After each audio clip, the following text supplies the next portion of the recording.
Next time you go to make a decision and you're struggling with actually executing on that decision, and these are decisions that I'm telling you that could probably be life changing or things that could actually make you a better person or in any area of your life. Think about these four principles that I'm about to share with you guys and how they're affecting the decision that you're making. I promise you these four things are going to be one of the reasons why you aren't making the decisions that you need to make or you are afraid to. I promise you they are. And just listen to what I'm trying to tell you guys, and you can create your own perception of it and you can create your own ideas around it. But these four things I've broken down are going to be the reasons why you aren't making the decisions that you need to make.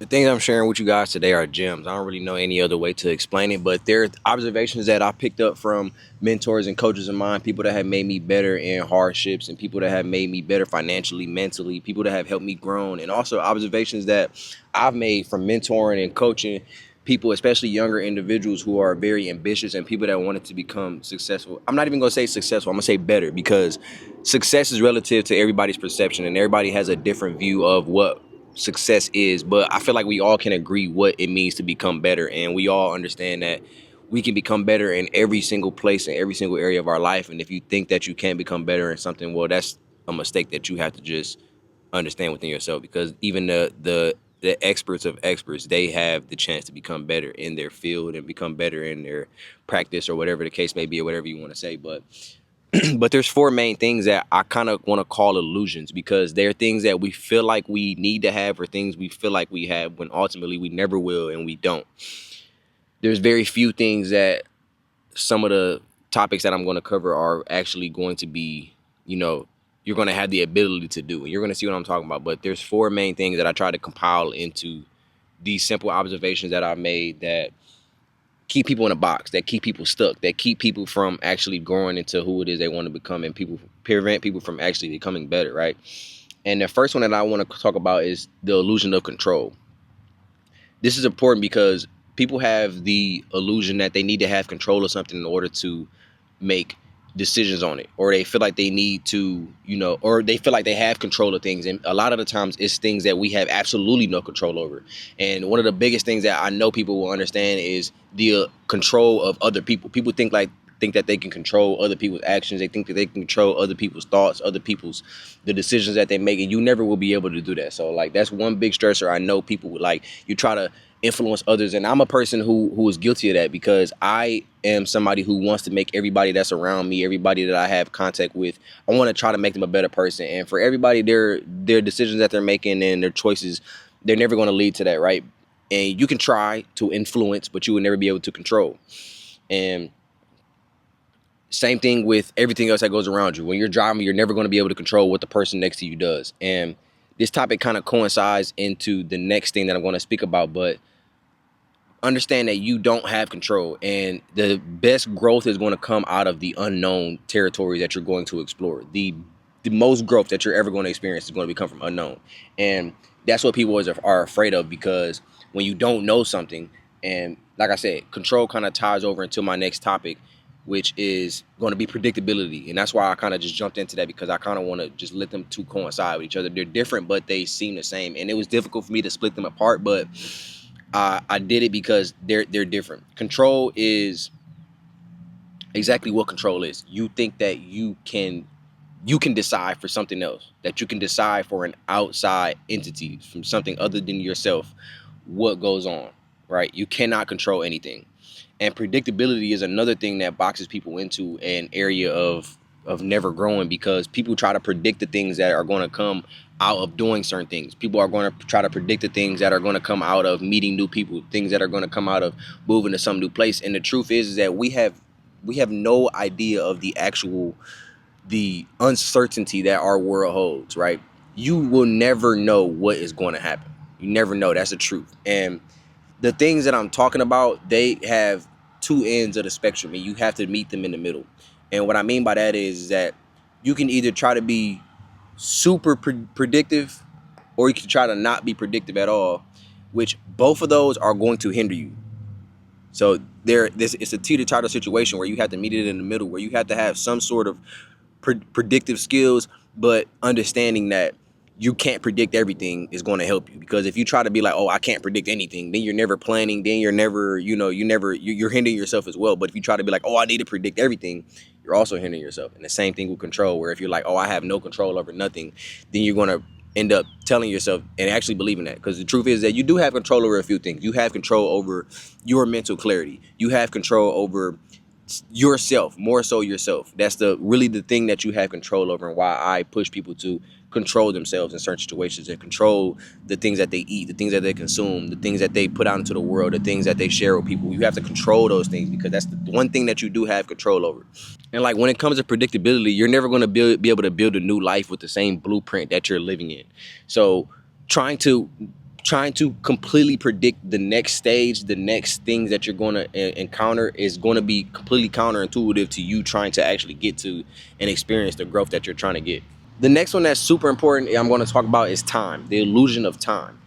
We have set a time scale for ourselves, and for some people, like I said, this is another one of those things where you have to find that middle ground, because if you think you have no time, you're going to hold yourself back.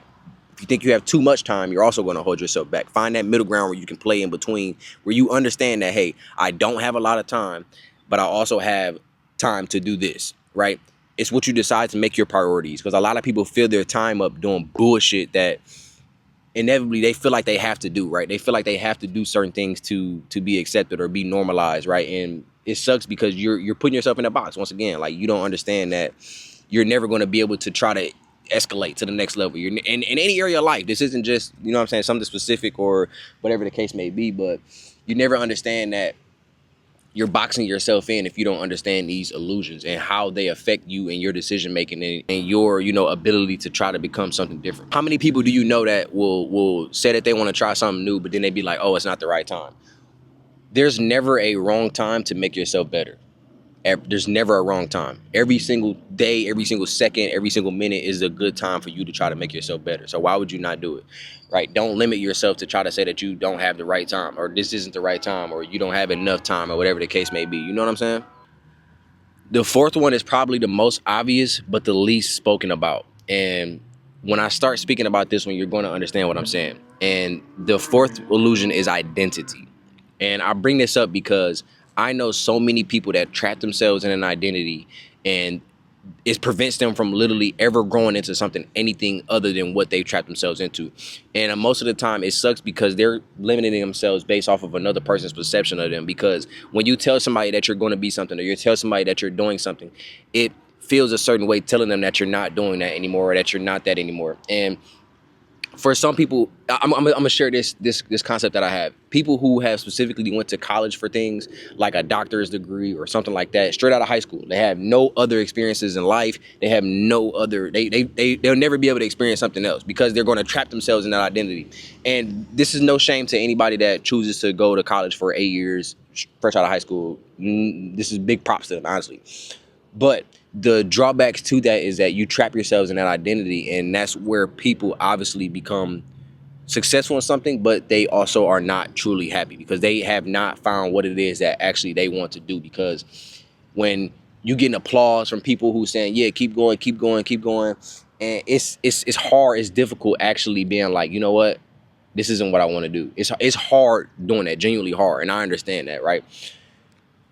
But step out of that. Don't limit yourself to an identity. Don't tell other people who you are or what you do or whatever the case may be. Yeah, if you dab in something, yes, tell them that you do that. But don't make an identity, create an identity. It's okay. I tell people that, yes, I'm a real estate investor, but I'm not only identifying myself as that. I tell my people, you telling them what you're doing, not what your true identity is. People will identify themselves as that and solely that, and that's what limits them.